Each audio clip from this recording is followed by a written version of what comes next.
जगन्नाथपुरी के एक भक्त की कथा है। एक भक्त था, उसके स्वप्न में जगन्नाथ जी आते थे। वो इतना रोता था मंदिर के बाहर खड़े होकर के। तो ठाकुर जी बोले, तू क्यों रोता है? बोले, आप बस मेरे साथ रहो, मुझे और कुछ नहीं चाहिए, और इस बात का मुझे अनुभव होना चाहिए कि आप मेरे साथ हो। तो भगवान जगन्नाथ जी ने उसको कहा, मैं तेरे साथ हमेशा हूं, और इसका अनुभव तुझे जब करना हो समुद्र की बालू में चलना, और थोड़ी दूर चलने के बाद फिर पीछे देखना, 2 पैरों के निशान तेरे होंगे और तेरे बगल में 2 पैर के निशान मेरे होंगे। उससे तुझे पता चल जाएगा मैं तेरे साथ। अब तो वो रोज जाता, समुद्र के तट पर चल के देखता, थोड़ी दूर चलता तो 2 पैर के निशान उसके और बगल में छोटे छोटे छोटे चरण भगवान के।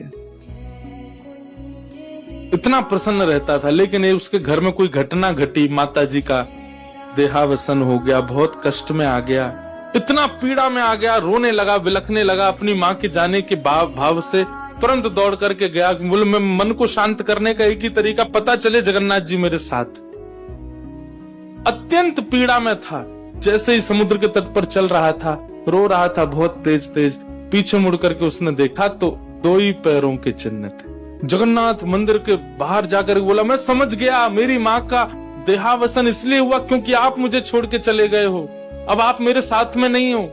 आपने कुछ दिन मेरा संग किया, उसके बाद मुझे अकेला छोड़ दिया। नाथ, आप ऐसा कैसे कर सकते? मुझसे क्या अपराध हुआ? रोने लगा, बिलखने लगा। जगन्नाथ जी रात्रि में फिर स्वप्न में आए। क्यों रो रहा था?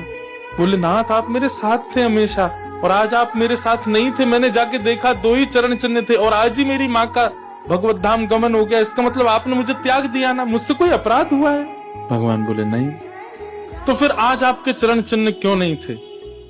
भगवान बोले, कल तक मेरे चरण चिन्ह थे क्योंकि तू भी चल रहा था और मैं भी चल रहा था, परंतु आज तू पीड़ा में आ गया तो तुझे गोद में लेके मैं ही चल रहा था। वो मेरे चरण चिन्ह, तेरे नहीं, वो मैं ही हूं।